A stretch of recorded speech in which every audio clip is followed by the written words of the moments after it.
Di dalam mimpi ini, aku mendapatkan sesuatu daripada Allah Subhanahu wa Ta'ala dan aku perlu menyebarkan beberapa pesanan kepada orang ramai, maka aku pun mula berjumpa dengan orang ramai.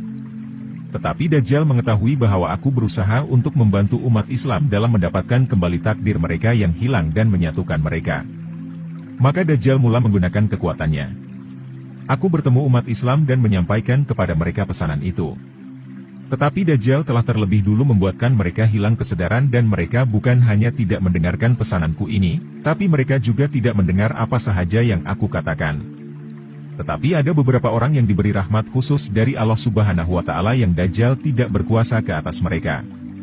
Mereka mendengarkan apa yang aku sampaikan dan mereka mengenaliku dan berkata, "Nama kamu adalah Qasim." Aku menjadi gembira ketika berjumpa dengan orang-orang ini. Kemudian orang-orang ini menyebarkan pesananku bersamaku namun tidak ada yang mendengarkan kami kecuali sedikit sahaja.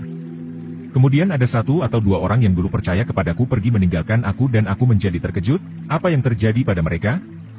Kemudian aku merasa sukar untuk bernafas dan seorang rakan yang bersamaku berkata bahwa wajahku terlihat berubah. Aku terkejut dan melihat ke dalam cermin dan melihat ada sebuah topeng di wajahku. Dan aku pun berkata, inilah yang menyebabkan aku jadi sukar bernafas dan menyebabkan beberapa orang pergi meninggalkanku. Pasti mereka pergi karena mereka tidak dapat mengenaliku. Dan itu karena topeng ini. Rakanku berkata, ini pasti perbuatan Dajjal supaya orang-orang yang percaya kepadamu meninggalkanmu.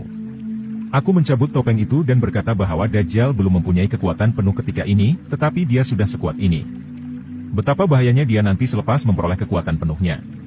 Kemudian kami memutuskan untuk pergi berjumpa beberapa tokoh berpengaruh, tetapi sebelum kami sampai kepada mereka, Dajjal telah membuatkan mereka pekak, bisu dan buta dan mereka tidak mampu untuk berpikir atau memahami apa-apa.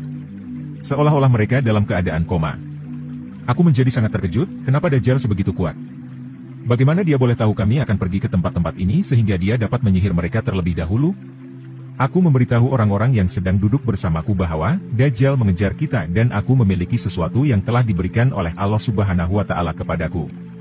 Dajjal belum mendapat kekuatan penuh sekarang, jadi dia tidak akan menyerang kita dari depan tetapi dia akan menyerang kita dengan sihirnya dari belakang.